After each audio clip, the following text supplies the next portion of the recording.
In our previous segments, we addressed cybersecurity and the impacts on local community.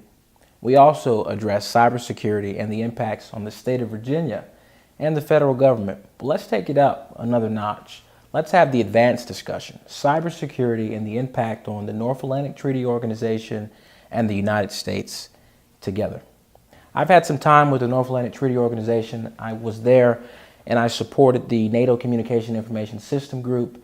And again, I still serve in the military. Now, these statements are not representative of any official capacity in regards to the Department of Defense or any capacity that I serve in the military, but as a person running for office, these are topics that are critical. So, Commander Smith, please weigh in on your experience with the North Atlantic Treaty Organization as well. Absolutely, Adam.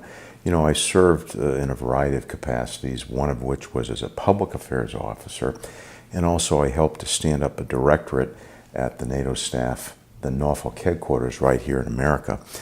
And let's just say this, the number one mission, if I may, of NATO is collective defense. And one of the key tenets today in 2017 for collective defense is cybersecurity. Whether it's a NATO exercise, ships at sea, or it's ashore, you're going to have effective cybersecurity.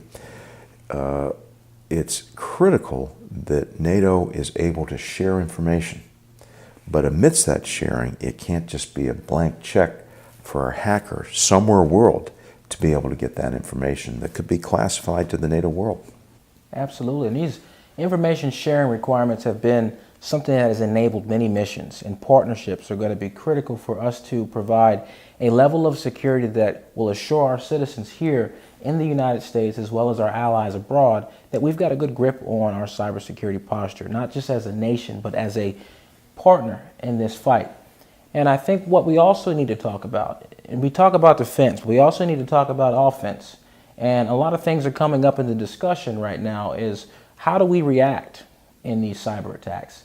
You know, and what we believe is a potential cyber attack from nations that may be trying to cause harm to the United States. What are your thoughts in regards to that? My big thought on that, Adam, is for NATO, an alliance such as that, not to underreact, but not to overreact. And that's why the collective defense needs to be thought about very carefully. If there's not enough cybersecurity, you're going to have information getting out to hackers around the world that shouldn't be gotten out. And at the same time, you don't want it on the other side where it's to the point where you're not sharing information and the alliance becomes ineffective, not only militarily, but politically. I agree, and those are good points.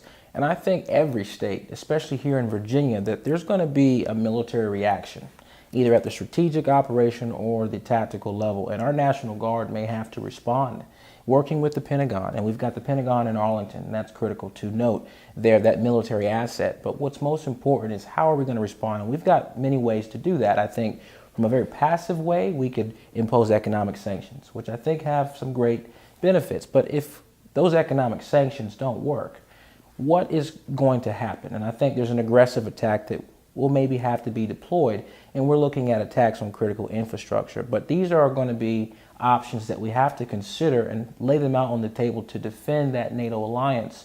And do you think anywhere in the future we may have to go that route? I absolutely think we do. You know, Adam, after 9/11, we had Operation Eagle Assist, where we had planes flying American airspace, watching our air lanes to make sure there was no terrorists that were going to do what happened on 9/11 again.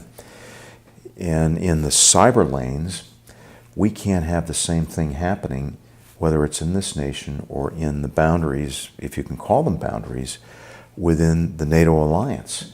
You know, in one case you've got planes, and in another case you've got the World Wide Web. You can have an attack on either that's most effective. And again, I go back to collective defense, which is the key tenet of NATO.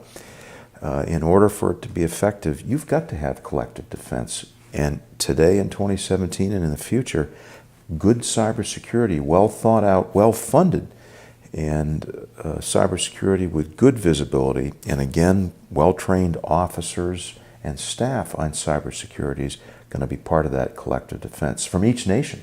I agree. And I think the most important concluding point here is going to be Virginia's role. And what will Virginia do to contribute to a posture that will allow us to say that Virginia is secure and we're now providing a foundation of security that contributes to the collective group of nations as a whole. So again, I want to say thank you very much, Commander Smith, for coming out and having this discussion and talking about the impacts on cybersecurity from the local community and as well as on the state and federal government and also the North Atlantic Treaty Organization. So again, we are here again to engage the community, be prepared, and start having the discussion on the hard topics. Let's talk cyber. Let's secure Virginia. Thank you all for staying involved with the campaign and watching us. The most important part about all of this engagement is that we're addressing critical issues. And these critical issues are near and dear to the hearts of young people. They're near and dear to the hearts of seniors. Let us work together to move this state forward and prepare our country, prepare our state for the next generation. Again, thank you all. And I really want to ask for your support. I want to ask for your help with raising funds. We need the funds to give back this message to the community. We need this message to reach more people. We need to reach out to crowds that are going to be able to help assist with us moving forward this generation. So again, thank you all for tuning in. I want to say God bless the United States. God bless the Commonwealth of Virginia. God bless all of you. I am Adam Roosevelt. I authorize and approve this message.